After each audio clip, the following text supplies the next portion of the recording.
Paz do Senhor, eu sou o pastor Rafael de Almeida, da Igreja Batista Getsemane Olaria.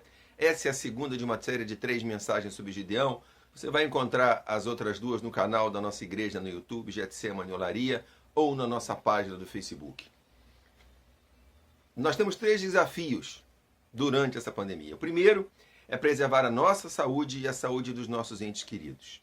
O segundo é sobreviver à quarentena, se manter durante a quarentena. E o terceiro é continuar trabalhando e prosperando depois que essa crise passar.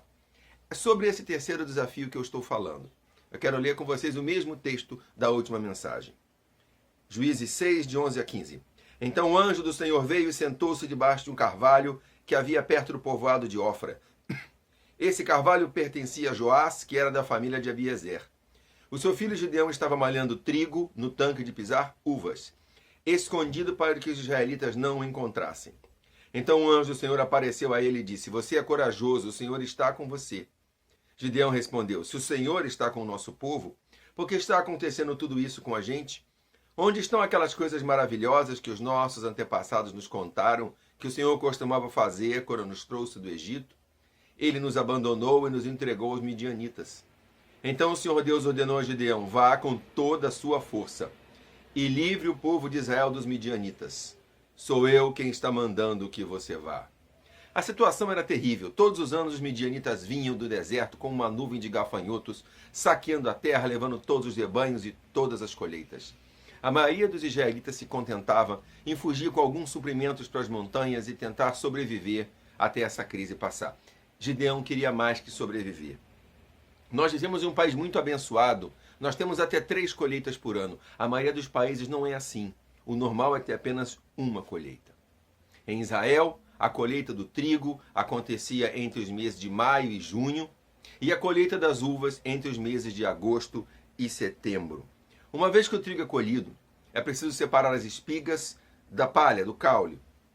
Esse trabalho é chamado de malhar o trigo, e ele normalmente é feito em grandes pátios, que obviamente ficavam perto das plantações de trigo, não fazia sentido levar para longe.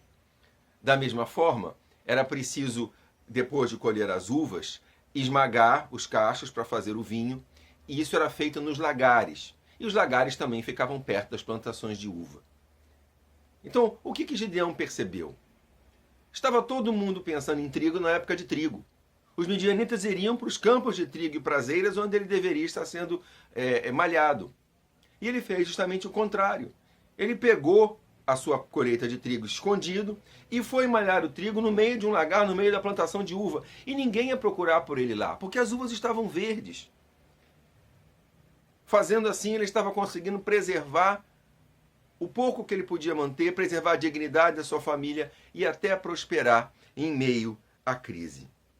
Os grandes acontecimentos da história mudam a maneira como as pessoas vivem e trabalham. Não importa se são grandes guerras, grandes epidemias ou fatos semelhantes.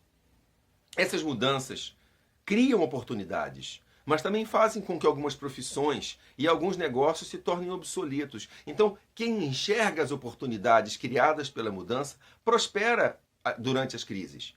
E quem continua fazendo as coisas do mesmo jeito que sempre fez, muitas vezes empobrece ou até vai à falência.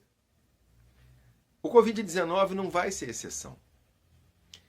Todos os dias você saía de manhã para buscar o dinheiro no mesmo lugar. Mas o dinheiro não está mais lá. E a pergunta que você tem que se fazer é: para onde o dinheiro foi?